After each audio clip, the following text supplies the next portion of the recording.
दोस्तों, हिंदू धर्म में यमराज को मृत्यु का देवता माना जाता है। अगर यमराज स्वयं मृत्यु के देवता है तो इनकी मृत्यु कैसे संभव हो सकती है। लेकिन वेद और पुराण में इनकी मृत्यु की एक कथा बताई गई है। तो अगर आप भी जानना चाहते हैं इस कथा को तो आज की इस वीडियो को एंड तक जरूर देखें। नमस्कार दोस्तों, स्वागत है आपका हमारे YouTube चैनल में। दोस्तों, यमराज की एक जुड़वा बहन थी जिसे यमुना और यमी कहा जाता है। यमराज भैंसे की सवारी करते हैं और उनकी आराधना विभिन्न नामों से की जाती है, जैसे यम, धर्मराज, मृत्यु, आतंक और काल। दोस्तों, बहुत समय पहले की बात है। एक श्वेत मुनि हुआ करते थे जो भगवान शिव के परम भक्त थे और गोदावरी नदी के तट पर निवास करते थे। जब उनकी मृत्यु का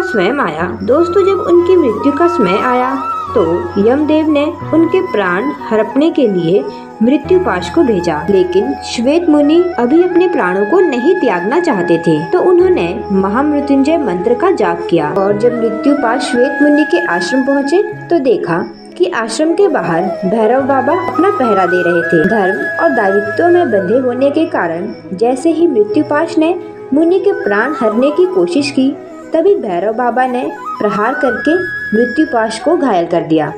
वह जमीन पर गिर गया और उसकी मृत्यु हो गई। यह देखकर यमराज अत्यधिक क्रोधित हो गए और स्वयं आकर भैरव बाबा को मृत्यु पाश में बांध लिया।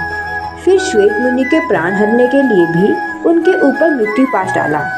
तो श्वेत मुनि ने अपने इष्ट देव महादेव को पुकारा और महादेव ने तुरंत अपने पुत्र कार्तिकेय को भेजा। उनके वहां पहुंचने पर कार्तिकेय और यमदेव के बीच घमासान युद्ध हुआ और फिर कार्तिकेय के सामने यमदेव ज्यादा देर तक नहीं टिक सके और कार्तिकेय के एक प्रहार से यमराज जमीन पर गिर गए और उनकी भी मृत्यु हो गई। जब ये बात भगवान सूर्य को पता चली तो वो विचलित हो गए और फिर उन्हें पता चला कि उन्होंने शिव की इच्छा के विपरीत मुनि के प्राणों को हरना चाहा था।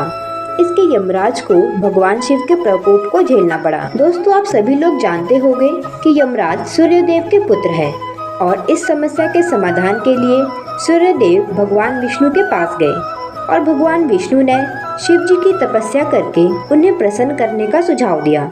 फिर सूर्यदेव ने भगवान शिव की कठोर तपस्या की, जिससे महादेव प्रसन्न हुए और दर्शन देकर वरदान मांगने को कहा।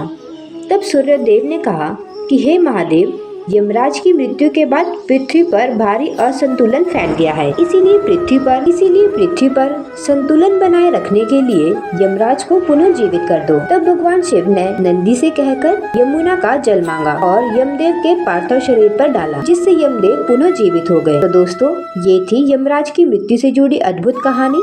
अगर आपको ये वीडियो पसंद आई हो तो इस वीडियो को ज्यादा से ज्यादा लाइक और शेयर कर दे। और अगर आप हमारे YouTube चैनल पर नए हैं तो हमारे इस चैनल को सब्सक्राइब करें और साथ बने बेल आइकन को भी प्रेस कर दें।